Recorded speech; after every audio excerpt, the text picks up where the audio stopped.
Gracias, señor presidente. Espero que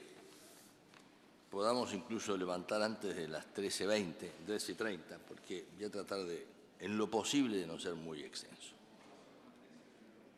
¿Perdón? Como máximo 13:21. Perfecto.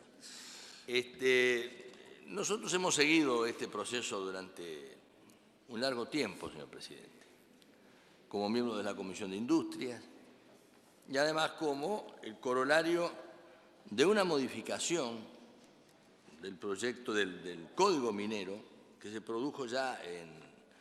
alguna oportunidad y sobre todo en esta legislatura y que tuvimos en aquel momento también la posibilidad de ejercer algunas observaciones sobre este tema y la modificación del Código Minero. Estamos frente a yo diría desde el punto de vista de la minería, frente a un cambio copernicano, una modificación sustancial de la política minera, una visión en materia de minería que obviamente controlada o legislada por la ley de minería, que establece las distintas etapas de prospección, exploración y explotación, pero que en este caso está referida particularmente a lo que se llamó minería de cielo abierto al principio y que después, en razón de algunos diálogos políticos, se llevó a un cambio hasta de nombre y hoy es la minería de gran porte y que fue objeto de un acuerdo político interpartidario en el que obviamente cada partido decidió en función de sus propias mayorías,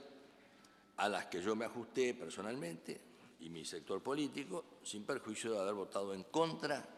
de este acuerdo o de esta posibilidad de realizar un acuerdo de carácter interpartidario. Y esto porque no es que uno tenga una visión premonitoria, pero también es cierto de que muchos de los argumentos que se van a manejar acá en sala van a ser parte de la frustración de lo que se ha sentido incluso de nuestra propia colectividad política sobre aquellos que intentaron canalizar determinadas inquietudes, a diferencia de la nuestra, que siempre fue pesimista y por eso votamos en contrario, en un acuerdo de carácter interpartidario. Señor presidente, podemos ingresar en la cantidad de aspectos técnicos de toda naturaleza, inclusive en las visiones comparativas del sistema de la minería de cielo abierto, de nuestras experiencias, de las experiencias de la región, de fuera de la región, de la proyección que hoy la minería tiene en el ámbito internacional, hasta por decirlo ya simplemente a nivel de información, la potencialidad que muestra la República Popular de China con el descubrimiento de yacimientos de hierro incontables que poco pueden tener de relación con lo que podríamos nosotros manejar en el ámbito de nuestras riquezas mineras de la categoría 2, como establece el Código de Minería. Pero esto es un tema muy importante. Es un tema muy importante porque para la minería de cielo abierto o la minería de gran porte hay dos aspectos que nosotros tenemos que tener en cuenta. Uno es el ordenamiento territorial, es decir, de qué forma esto se ajusta a un concepto de ordenamiento territorial, que no necesariamente es la fijación por partes del territorio sobre los distintos niveles o distintas expresiones de producción, pero que no ha sido tomada en cuenta.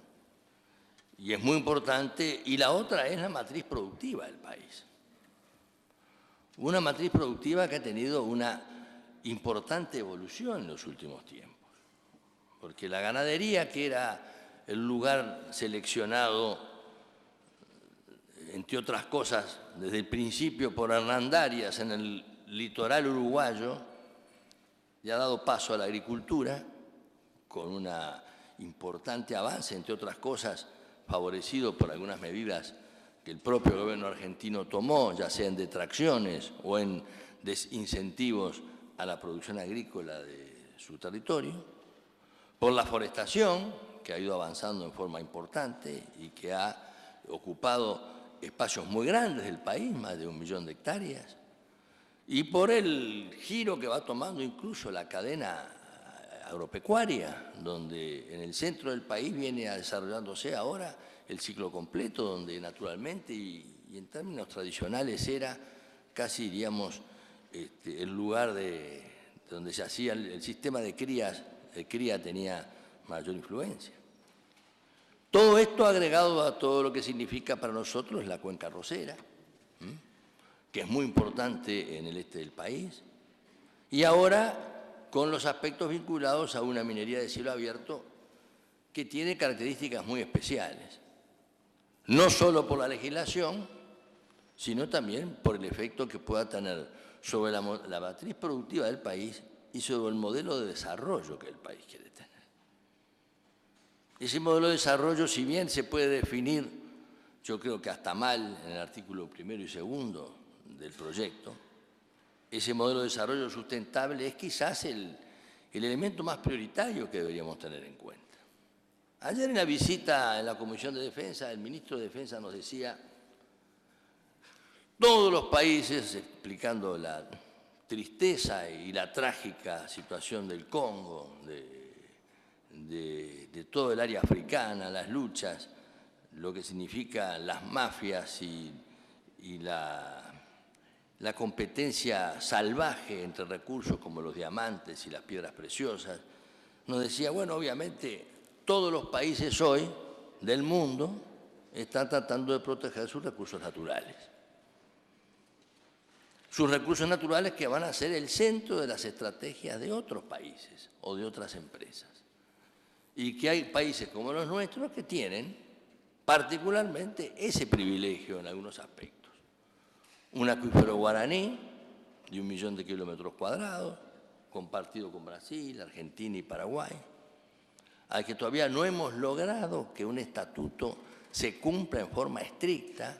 de modo de que controlar, entre otras cosas, que el propio Brasil no siga extrayendo agua del acuífero guaraní y alimentando muchas de sus ciudades con agua simplemente porque no tiene el estatuto que lo restrinja. El tema de los recursos naturales que van más allá del agua inclusive, que es el desarrollo sustentable, algo que durante muchos años, durante mucho tiempo, fue hasta dentro de los propios libros de la economía, lo que los fisiócratas franceses hacían como parte todavía de su vieja política comercial, que es su protección al sector agropecuario y la protección a los sectores agrícolas para erradicar a la gente en la tierra y para mantener siempre a la familia rural, ya sea subvencionada en su producción, ya sea subvencionada sin su producción. Es decir, proyectos que están viendo en distintas fases de la historia, pero que también se proyectan en el país. Y se proyectan en el Uruguay cuando tiene que elegir este tipo de modelo y cuando tiene que analizar que no es lo mismo sembrar 100.000, 200.000 hectáreas de soja o de otro producto agrícola que iniciar un proceso de extracción mineral con roturas, profundidades importantes y con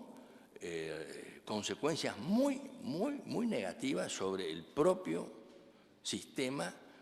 de desarrollo sustentable que se supone que es parte de nuestra prioridad, por decirlo en forma redundante, primera. Y entonces nosotros hemos venido viendo todo este proceso, señor presidente. Y realmente el tema puede ser muy técnico porque ustedes saben, los que han estado en la comisión, concurrieron todos. Concurrió desde la Federación Rural con su posición tradicional, desde la Cámara Minera, hasta la propia Aratirí, con disimulado apoyo, mantuvo algunas observaciones sobre el proyecto actual diciendo que no, le resultaba totalmente satisfecho porque tenía algunas discrepancias sobre el límite de las 400 hectáreas y todo lo demás. Sin que esto dejemos de reconocer que en el ámbito del Código Minero, señor presidente, la